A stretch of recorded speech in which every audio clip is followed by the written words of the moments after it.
Magic the Gathering's color pie is an inherently complex thing. Sure, each of its 5 colors are rigid and easy to define, but the magic happens when you begin to combine these colors to create something new. This wonderful game of ours has leveraged this complexity to craft many unique factions and characters. But when it comes to 3 color combinations, known as shards and wedges, the definitions become less apparent and the examples less available. That's why in this new series, I aim to clear up what drives each of them at a fundamental level, starting with the shard of Esper, the combination of white, blue, and black, a shard that is driven by ambitious goals and a desire for excellence. Within Magic the Gathering, we have 2 examples of Esper, or white, blue, black factions. Those are the Obscura from Streets of New Capenna, and of course the Shard of Esper from Alara. Both of these factions represent similar yet different takes on this combination of colors, showing us already that shards can be varied in their beliefs, while still rooted in a common set of ideals. The Obscura are a group of mystics who utilize their abilities in prophecy and in communion with the dead to pull the strings of New Capenna from behind the scenes. By leveraging this outside knowledge, they're able to blackmail leaders and manipulate events before they come to be. This version leans a lot more into the core of Black, with its willingness to manipulate society in a way that favors them and the group they are within. With the Shard of Esper, on the other hand, we see something a little different. This world is a cold place of efficiency, where any form of humanity and nature have been scrubbed clean, clearly leaning into the lack of green and red mana. This iteration of the Shard predominantly features blue, with its desire to find perfection at all costs, which is accompanied by black and white in order to undertake this task with a pragmatic and final approach. When it comes to the most common creature types and classes in Esper, we're presented with an abundance of Sphinx and Wizards. The Sphinx is a being of great wisdom and intelligence, one that speaks in riddles, twisting knowledge and playing with it, while the Wizard could be said to be a class that manipulates reality through its vast practical knowledge and arcane mastery. With these examples, we begin to see a pattern emerge. Through them, we understand that Esper manipulates its surroundings in one form or another, and that it takes on lofty goals with a sense of almost righteous indignation for other ways of thinking. Because, to be blunt, Esper believes in their own goals above all else, meaning it's them who has defined what is best through its calculated and pragmatic approach to life, and that others are simply just blind to the truth, resulting in an environment like that of the Shard of Esper on Alara, one that is transformed into a world of efficiencies, or that of the Obscura and their manipulation of society. That said, such a philosophy can be applied at a more personal level as well, transforming into a personality that shapes one's own life to reflect the greatness they see in oneself through discipline and control. Whatever the approach or outlook, Esper does not settle for half best. With blue and black within its identity, ambition is like a drug that it cannot get enough of, while white provides that structured diligence needed to achieve such an idealistic way of being. This, I would say, is the core of Esper, the most common way to look at it, but it's not the whole picture. When it comes to shards and wedges, there is a need to break them down into 3 parts, one for each of the colors present.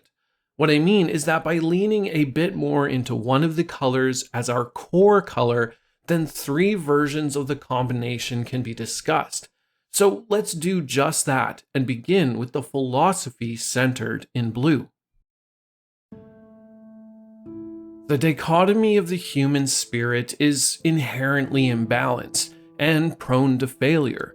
If we could instead harmonize our actions with the fulcrum of logic, then perhaps we could be driven by pragmatism towards perfection. A lofty way of thinking, sure, but to Esper, such an outlook comes naturally. When this combination roots its identity in blue, then logical outcomes which result in an idealized self become a focus, and this way of thinking is balanced with the colors at each of its side. You see, while accompanied by white-black or Orzhov, blue turns into a color that takes into consideration both sides of the coin that is humanity. A person who follows this version of Esper recognizes the need for optimal solutions that are both ideal and achieve the best outcome for themselves and the greater world around them. This new outlook makes up a version of Esper that is defined by pragmatic perfection and practical, unflinching solution. These solutions always come with a cost, but that cost is weighed against all potential inputs to craft an output that is most sensible and plausible, while acted upon with a finality and confidence ever present in white-black.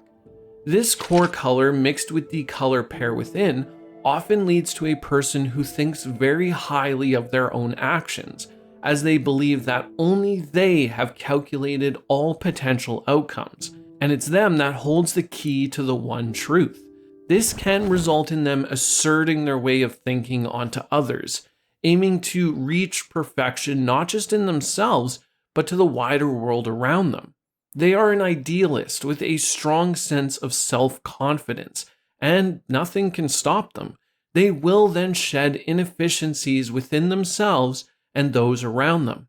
For no effort should be wasted, and all action should feed into the greater goal. Esper, when black is the core, focuses inward to actualize systems of personal agency that can be leveraged to succeed in its everyday life.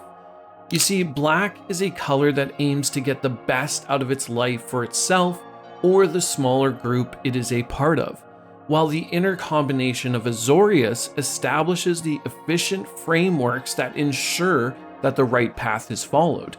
This results in the idea I call structures of self-determination, which can be understood as the framework or systems through which individuals or groups exercise autonomy and control over their own lives and decisions by putting into place rules that protect its trajectory. Someone who follows this way of thinking is goal-driven and routine-focused in order to achieve the lofty heights they see for themselves. They know they're destined for greatness, and truthfully, that everyone is. It's just that we allow ourselves to fall into the traps of incremental satisfaction instead of setting up oneself for success through diligence. Oftentimes, Esper can be seen as a manipulator of the world around it, but when it's brought inward, it can also be a force of self-realization through determination and discipline. The combination of black's ambition, blue's pursuit of efficiency, and white's structured approach fosters a mindset of continuous improvement. Esper individuals are constantly refining their methods and strategies, all to achieve better outcomes for themselves. This balance prevents the descent into ruthless self-interest and the cannibalization of self that can be present when black is alone. Think of the person who lives life full of routines, ideals, and ambitions. This is the Esper individual, someone who knows that greatness is one step away, but those steps must be taken slowly and with purpose. Society is a messy thing. We all aim to grasp at straws to fulfill our own fleeting lives, but this approach leaves us wandering, never able to accomplish much. Imagine instead, if you will, a world where structures are built to facilitate progress. In such a world, the only moral code is that of ambition, not one where we build up the false idols of consumerism and instant gratification, but rather those of integrity and personal growth. Of course, these are ideals that do not come easy, and the world must be shaped around them, and those that falter must be cast aside in such a world, as progress waits for no one. White on its own will be a color that is always looking to how it can shape the world into a better place. but oftentimes it can be bogged down by moral concerns and the legality of its own design. By combining with Dimir, a pair that has no qualms with doing what it needs to be done to achieve one's ends, it's able to manipulate outcomes in a way that white usually cannot do on its own. In some cases, this is overt, and in others, it's shrewd and backhanded, though it all depends on the audience of its schemes. Whatever the approach, it's unflinching in its application. This means undermining those that do not follow its path, through subterfuge if possible. For a clever hand unseen is better than a fist displayed openly. Because of this strategy, Esper can accomplish its work in the background of society, massaging outcomes until its utopia is achieved. Because of this, most of the citizens that live within its society are unaware of the true nature of an Esper leader. Instead, they see a visionary who works diligently towards a better world. Such Esper visionaries would lead the charge into this new world, setting ambitious goals and charting paths that inspire collective action. And their ability to see beyond the immediate and trivial would galvanize society towards meaningful accomplishments. It's this presence of Dimir within white that can produce a leader who can be both a true idealist and the hand in the shadows pulling the strings. You know, Esper takes on a lot of negative connotations in Magic the Gathering, and I'm not just talking about gameplay, but the truth is that Esper is a shard with high aspirations and expectations. And sure, that can be hard to vibe with for some people and colors like green or red, but to those that understand the Esper way of thinking, they know that it's merely a combination for those who want some control in their lives and a goal to work towards. They're people of efficiency, structure, and ambition. Sure, sometimes that control can be suffocating, but what philosophy is not dangerous if taken too far? Perhaps if we were to allow such visionaries to lead, then the world could be a better place. Thanks for watching the first episode in what will be the new definitive inspection of the shards and wedges of Magic the Gathering. If you need more color pie philosophy, then check out this video here where I explain every single color pair in Magic the Gathering. With that, friends, thanks as always for the overwhelming support, and I will catch you in the multiverse. Bye.